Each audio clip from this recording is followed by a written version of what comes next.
잠언이 격언, 속담, 교훈이라고 말씀을 드렸는데요. 한 절 한 절이 우리에게 어떤 그 격언을 줘요. 어떻게 살아야 되는지. 다양한 삶의 영역 속에서 우리에게 그런 격언, 교훈을 주고 있습니다. 이게 이제 영역이 여러 영역이 있잖아요. 그래서 왔다 갔다 해요.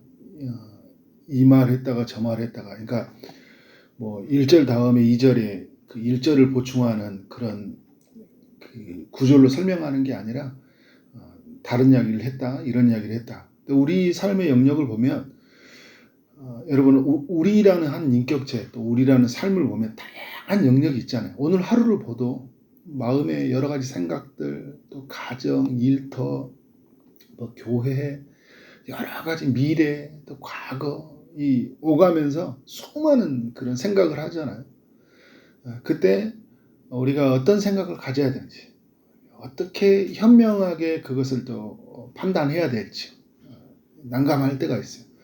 근데 잠언이 우리에게 그런 면에서 우리에게 지혜를 준다는 거예요. 저는 오늘 뭐 크게 세 가지 영역으로만 찾아보려고 하는데요. 첫 번째는 이제 그 경제 활동에 대한 지혜 측면에서 찾아보려고요.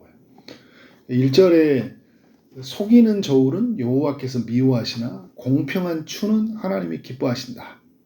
속여서 이득을 취하지 말라는 거예요. 우리가 여러분 이제 경제 활동을 하잖아요. 우리가 직장에 가서든지 아니면 사업을 해서든지 아니면 우리가 개인적으로도 어떤 경제 활동을 해요.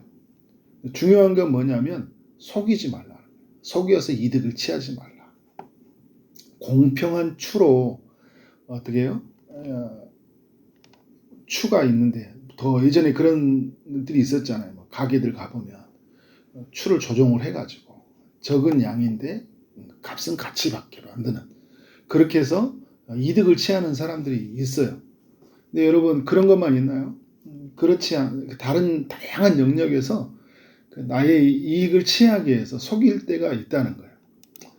2절에 보면 교만이 오면 욕도 오거니와 겸손한 자에게는 지혜가 있느니라 라고 이야기해요. 그러니까 경제적인 경제활동의 측면에서 이제 2절을 적용해 본다면 우리에게 겸손이 필요하다. 그러니까 우리의 마음이 그 겸손해야 되는데 교만해질 때가 있잖아요. 높아지려고 할 때가 있거든요. 그때마다 우리 겸손해야 된다. 교만하면요 욕도 와요. 그러니까 이런 경우가 있잖아요. 남들이 뭘 하든 간에 나는 내 하고 싶은 대로 다 해보는 거 있어요. 누가 나한테 뒤에 가서 무슨 뭐 뒷담화를 하든지 상관없어요. 나의 이익을 취하려고 하는 그럴 때가 있잖아요. 그건 바르지 않다는 거예요. 내가 어떤 경제활동을 할 때 주변의 사람들의 소리는 굉장히 중요해요. 여러분 사업장을 열 때도 그렇잖아요. 저 사업장, 저 사람은 돈만 밝히는 사람이야. 어떻게 하는지 자기 걸 챙기려고 하는 사람이야. 이렇게 하는 순간 어떻게 돼요? 결국 나중에 보면 말씀에도 우리가 잠언의 말씀이 또 성경 전체의 말씀이에요. 교만은 패망의 선봉이다. 꼭 이거 말씀을 이제 기억해야 돼요. 그래서 3절에 보니까 정직한 자의 성실은 자기를 인도한다. 여기요. 우리에게 뭐가 필요하다는 거예요? 정직하다는 거예요. 정직해야 되는데 사악한 자의 병역은 자기를 망하게 하느니라. 정직하지 못한 것들은요 결국은 망해진다는 거예요. 왜 그럴까 여러분? 우리의 삶을 그러니까 우리가 결정하고 우리가 판단한 대로 움직여가는 것이 아니라 하나님이 공의를 따라 우리의 삶이 이루어져 가기 때문에 하나님이 아시잖아요. 그래서 4절에부터 6절까지에서 단어가 이렇게 공의라는 단어를 쓰고 있잖아요. 그러니까 우리가 어떤 재물을 얻는 것, 이익을 얻는 것보다 공의를 세우는 게 중요하다. 이 말씀을 하고 있는 거예요. 우리 흔히 하는 이야기 있잖아요. 장사하시는 분들이 돈을 얻으려고 하지 말고 사람을 얻으려고 해라. 그런 표현을 쓰잖아요. 하나님의 백성들은 어떤 표현이 해야 되냐면 공의를 세워야 된다. 내가 이익을 얻으려고, 돈을 얻으려는 것보다 하나님의 의를 이루어야 된다. 그래서 마태복음에서도 보면 너희는 먼저 그의 나라와 그의 의를 구하라 그러잖아요. 그리하면 이 모든 것을 더하시리라. 그러니까 재물과 모든 우리의 필요한 것은요, 따라오는 거예요. 우리가 해야 될 건 뭐냐면 하나님의 나라예요. 그 의를 구하는 거예요. 제가 예전에 그 슈퍼에 갔어요. 500원짜리 뭘 하나 사려고, 간단한 거 사려고 1,000원을 주었습니다. 1,000원짜리 이제 현금 있어. 1,000원을 주었는데 주인이 9,500원을 남겨주는 거예요. 그 주인이 10,000원을 줬다고 착각을 한 거예요. 그래서 웬 횡재야 이렇게 생각할 수 있잖아요. 제가 어떻게 했을까요? 1초의 망설임도 없이 그냥 사장님한테 깜짝 놀래가지고 사장님 왜 이렇게 많이 남겨주세요 했더니 그분도 깜짝 놀래가지고 제가 뭐 어떻게 한 거예요? 제가 1,000원 줬는데 왜 9,500원이나 남겨주시? 이렇게 장사하시면 어떻게 해요? 이렇게 웃으면서 이야기했는데 사장님이 굉장히 좋아하시더라고요. 근데 그때 갖는 생각이 뭐냐면, 오늘 말씀에 비춰 생각이 뭐냐면, 저는 이제 양심을 따라서 그 주인과의 거래가 이루어진 거잖아요. 그런데 그냥 제 마음이 뿌듯했어요. 그냥 그런 순간이. 누구나 다 이렇게 살지만 그 순간이 또 저로 하여금 또 뿌듯하게 하더라고요. 근데 주인은 어땠을까요? 또 이런 손님을 만나니까 주인도 내가 일하는 것에 대해서 보람을 느끼는 거잖아요. 고객의 이런 친절한 고객들을 만나고 또 정직한 고객들을 만나니까 그분도 어떤 생각을 가질까요? 나도 정직하게 장사를 더 해야 되겠다. 이런 마음이 서로 오가는 거 아니겠어요? 그러니까 무슨 말이에요? 내가 바른 가치관을 가지고 살면은 나도 살고 다른 사람도 산다는 거예요. 이게 이제 여러분 공의가 세워진다는 거예요. 우리의 삶의 영역을 조금 더 확대해 보면 이제 일할 때나 또 다른 사람들의 거래 관계에 주고받을 때 이런 공의를 세워가는 부분들이 이루어져야 된다는 것이죠. 그래서 우리가 명심해야 될 것은 돈을 얻으려고 하지 말고 공의를 세우려고 해라. 사람을 세워라. 그죠? 하나님 나라를 이루라. 이렇게 정리를 하시면 될 것 같아요. 그래서 여러분 1절부터 6절까지 내용은 공평, 정직, 겸손, 공의 이 단어를 꼭 기억해야 돼요. 공평, 정직, 겸손, 공의. 이게 우리의 삶을 이끌어가는 모토가 돼야 돼요. 하나님이 우리에게 주신 지혜죠. 어떻게 살라고 알려주신 거예요. 그래서 우리가 삶의 영역에서 기도할 때 있잖아요. 이런 부분들을 잘 이루어져 가도록 기도해야 되는 거예요. 오늘 하루의 삶에서 일터에서 만나잖아요. 또 사람들과 관계에서 주고받을 때 하나님 내 안에 이 공평함이 흐르게 하시고 정직함, 겸손함이 그다음에 공의가 흘러가게 해 주옵소서. 그때 나도 살고 다른 사람도 사는 거예요. 하나님 나라가 이루어지는 거죠. 잠언의 말씀들이 이렇게 보면 이웃과의 관계들에 대한 지혜를 많이 주거든요. 그러니까 경제활동의 측면에서 또 지혜를 주면서 오늘 또 11장의 내용들 보면 이웃들 관계에서 우리가 어떻게 관계를 맺어야 되는지 지혜를 줘요. 12절에 보니까 지혜 없는 자는 그의 이웃을 멸시하나 명철한 자는 잠잠하니라 이야기해요. 그러니까 하나님의 지혜를 받지 않은 사람들은요. 이웃을 멸시해요. 여러분 이웃은 어떤 대상이에요? 공존의 대상이에요. 상생의 대상이에요. 함께 같이 사는 대상이라는 거죠. 그 사람은 죽고 내가 사는 게 아니잖아요. 나의 필요를 채우기 위해서 그 사람이 존재하는 게 아니에요. 서로가 어떻게 돼요? 필요를 채워줘야 되는 거예요. 서로 의존하고 지켜줘야 할 대상이 이웃이에요. 이걸 아는 사람은 명철한 사람이라고 하죠. 명철한 사람들. 참과 거짓, 진짜와 거짓을 아는 사람이 명철한 사람이라고 하는데 진짜 아는 거잖아요. 이웃이 나에게 어떤 존재인지. 그러니까 내 옆에 알지 못하는 그 이웃들, 그리고 우리 주변에 이웃들이 있잖아요. 이 안산이라는 도시에 이웃들이 있어요. 멸시의 대상이 아니라는 거예요. 이웃에게 연약하고 부족한 모습이 드러날 때 어떻게 될까요? 우리가 해야 될 건 뭐냐면 함부로 하지 않는 거예요. 함부로 말아요. 함부로 말하고 함부로 행동하면 안 되겠죠. 근데 이웃을 멸시하는 사람들이 있어요. 잠언은 이들을 향해서 지혜 없는 자들이라는 거예요. 지혜가 없다는 거예요. 하나님의 지혜가 없고 하나님의 명철함이 없기 때문에 이웃을 어떻게 된 거예요? 함부로 하는 거예요. 여러분 나에게 막 손해를 끼쳤다고 함부로 하면 안 돼요.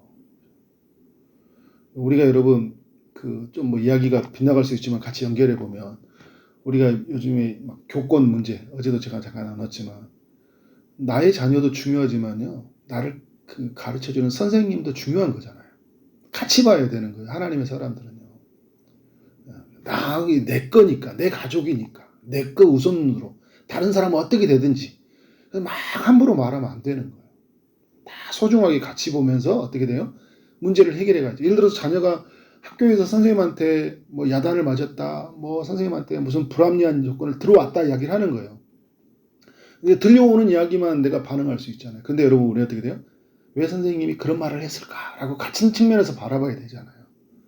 그래서 현명한 선택을 하도록 자녀를 잘 가르쳐주고, 그죠? 그렇게 교육해야 되는 거예요. 학교에서 선생님이 교육하고 부모가 자녀를 잘 양육해서 잘 만들어 가야 되는 거죠. 그러니까 우리가 그 이웃들에 대한 개념을 너무 남처럼 여기는 거예요. 나와 별개의 대상. 이제 그렇게 살다 보니까 우리 안에서 갈등, 반목 이런 어떤 사태들이 일어나는 거죠. 이웃 13절에 보니까 이웃에게 나만 알고 있는 비밀이 있을 때 누설하지 말라. 이웃의 이야기들을요 함부로 말하고 다니지 말라는 거죠. 15절에 보면 또 이웃과의 관계에서 보증에 대한 이야기를 해요. 잠언 6장에서도 보증 이야기를 하거든요. 그러니까 이웃과의 관계를 말할 때 또 보증 서지 말라. 굉장히 이웃들 관계에서 어떻게 된 거예요? 어떻게 보면 필요를 채우고 관계이기 때문에 보증을 설 수도 있겠는데 보증을 서는 건 또 뭐냐면 이게 다 있는 거예요. 나도 잃고 다른 사람도 있는 거예요. 돈도 잃고 사람도 잃고 어떻게 해요?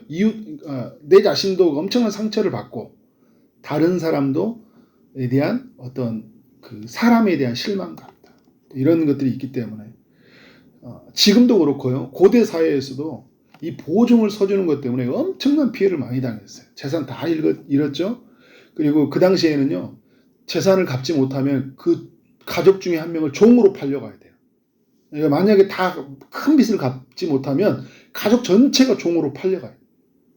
어마어마한 일들이 일어나는 거죠. 그러니까 나의 문제이기도 하죠. 가족의 문제이고 다른 이웃과의 문제이기 때문에 보증을 서지 말라 이렇게 이야기를 하고 있어요. 그러니까 이웃과의 온전한 관계가 뭐냐라는 것을 이제 우리에게 보여주고 있는 거죠. 그러니까 나를 잘 돌보고 다른 사람을 살피고 함께하는 그 이웃의 관계를 우리가 여러분 현명하게 잘 판단해야 돼요. 그러니까 우리가 또 보증 안 서준다니까 나는 안 돼요 막 이렇게 함부로 말하는 게 아니잖아요. 지혜롭게 잘 설득해서 그들과의 관계를 잘 유지하되 우리가 저는 보증을 설 수 없습니다. 예전에 저도 막 굉장히 경제적 어려울 때 그 잠깐 어떤 친구에게 돈을 빌릴 때 있었어요. 작은 돈이거든요. 근데 잠깐 저는 그 친구에게 돈을 빌려고 했더니 친구가 나는 친구를 잃을 것 같아서 돈을 안 빌려줄 거야 이런 얘기를 하는 거예요. 또 이거 말씀을 잘못 적용한 거잖아요. 아니, 그런 말을 안 해야 되잖아요. 그러니까 그 친구 입장에 저를 잃을 것 같아서 돈을 안 빌려준다는 이야기를 한 거예요. 근데 어떻게 합니까? 그런 말을 하면은 저와 이제 관계를 끊는 거잖아요. 조심스럽게 내가 지금 어려운 상황인데 미안하다 그렇게 하고 가면 되는데 그러니까 또 나의 어떤 뜻을 세우기 위해서 이웃과의 관계를 이렇게 끊어버리는 경우가 있어요. 굉장히 여러분 이웃과의 관계는 조심스러워요. 모든 게 조심스러워요. 24절부터 28절은요 또 이웃과의 관계에서 구제 우리가 구제해야 될 상황이 있어요. 흩어 구제하여도 더욱 부하게 되는 일이 있나니 가도히 아껴도 가난하게 될 뿐입니다. 그러니까 구제하여도요 가난하여지지 않고 아껴 쓴다고 부자가 되지 않는 또 말을 바꿔본다면 이렇게 된다는 거죠. 구제에는 여러분 우리가 잃는 게 아니에요. 그러니까 누군가를 돈을 섬길 때 내 자산이 쌓여가니까 내 통장은 비워지는 것 같잖아요. 잃은 것 같잖아요. 그럼 가난해질 것 같지 그렇지 않다는 거예요.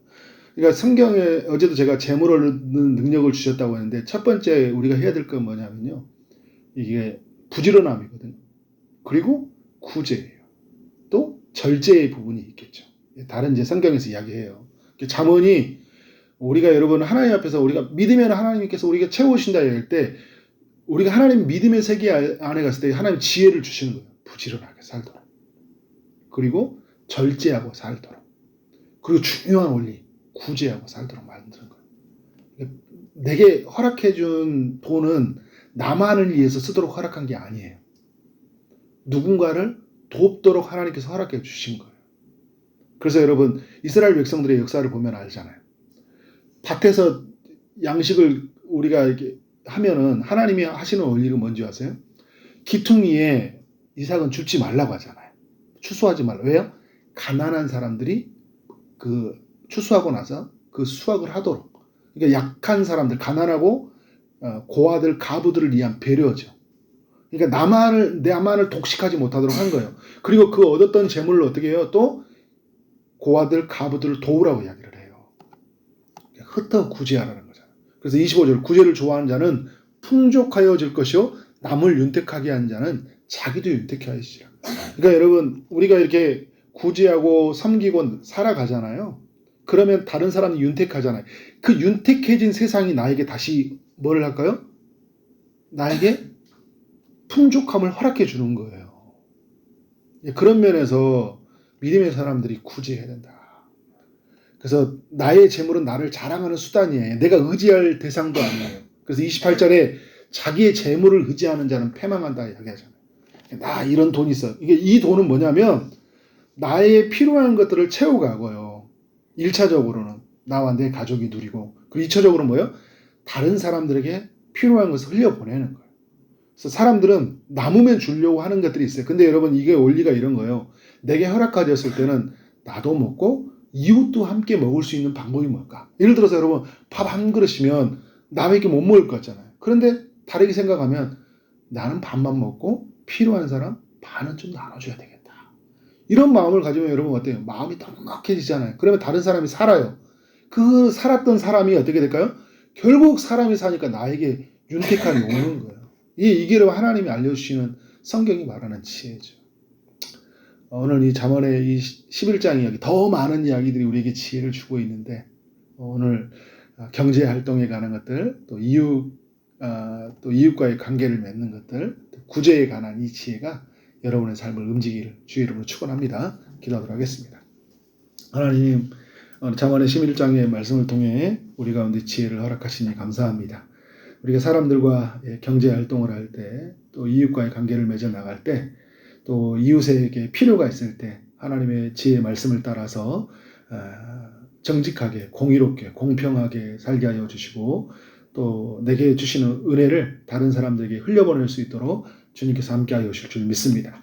오늘도 주의 응답을 기다리는 우리 주변에 이웃들이 있습니다. 지체들이 있습니다. 주님이 저들 가운데 찾아가셔서 은혜를 베풀어 주옵소서. 아픔 중에 있는 이들에게 치유의 강선을 비춰주시고 고쳐주옵소서. 취업을 준비하고 결혼을 준비하고 임신을 준비하고 출산을 준비하는 모든 이들에게 은혜를 베풀어 주옵소서. 오늘 하루 허락하신 하나님 모든 일에 최선을 다하게 하심으로 말미암아 하나님께 영광이요 우리 모두에게는 큰 기쁨이 되는 하루 되게 하여 주옵소서. 예수 그리스도 이름으로 기도를 싸움나이다. 아멘.